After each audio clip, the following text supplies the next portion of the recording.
Welcome back. Glad to see you all here again. We are going to talk today about evaluating information that you're finding on the internet. So we're going to be looking at websites. But before we get started, this is Hispanic Heritage Month, so we wanted to talk to you guys a little bit about some of the books that we have here that are by or about Hispanic Americans, Latin Americans, and South Americans, just to give you an idea of some of the stuff that you might be interested in reading.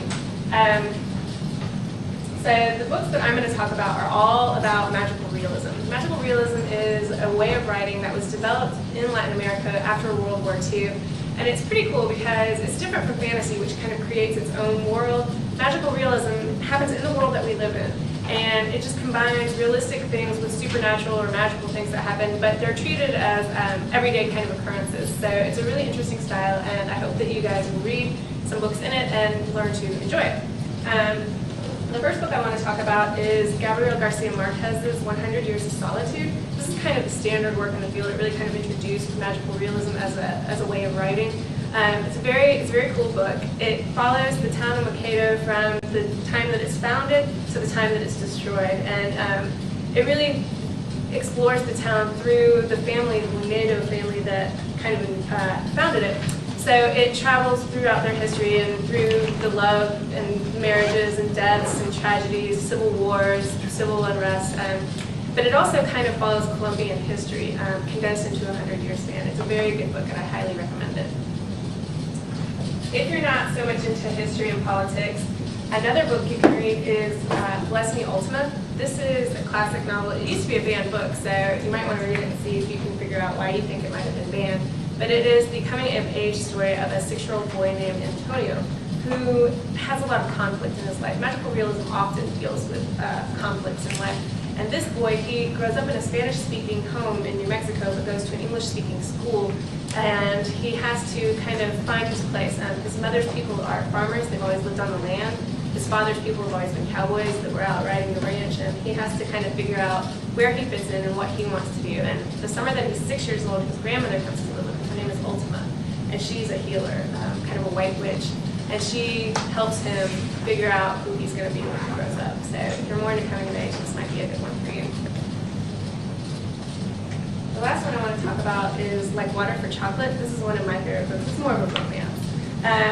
I really love the subtitle, a novel in monthly installments with recipes, romances, and home remedies.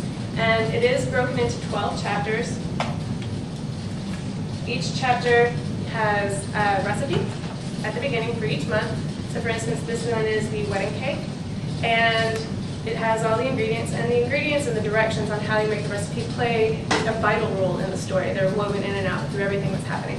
This is the story of a girl named Tita, who is born crying because she's born on the kitchen table amongst all the onions that are getting ready for that next dinner. And she always has a really special relationship with food. She grows up in the kitchen, and everything that she makes, whatever it is that she's feeling when she makes it, when people eat it, they feel the same thing too.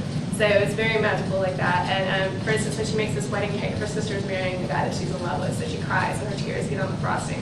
And when everybody eats the cake, they start crying, they start longing for lost loves, and everybody in the wedding party ends up vomiting all over the place. So if you want to see what else she gets up to in the kitchen, this is a really good one. And we have some other books on the table that Trez is going to tell you about. I'm going to tell you about some books that are about Hispanic Americans. The first one is How the Garcia Girls Lost Their Accents by Julia Alvarez. And this is not a typical novel. It starts at the end and it ends at the beginning. It's told in reverse chronological order. And each chapter is told by a different narrator and from a different point of view, sometimes first person, sometimes third person. And when you put it all together, you get the story of the Garcia family. They moved to the United States from the Dominican Republic, and this book tells about how they adjust to life in another country. There's a really interesting cast of characters in this novel. There's an overbearing father, there are 2 sisters who wind up in mental hospitals, there's a maid who practices voodoo and sleeps in a coffin. So if you want to find out what happens to the Garcia family, then you should check this book out. The next one I'm going to tell you about is Tortilla Flat by John Steinbeck. You may have read some of Steinbeck's works in other classes and know that they can sometimes be long and depressing, but this book is not like that at all. You can see it's really short, and it's actually very funny. Tortilla Flat is a town in the hills of Monterey, California, where the Paisanos live. And the Paisanos in this book are a group of fun-loving, free-wheeling vagabonds. They love like nothing more than women in wine.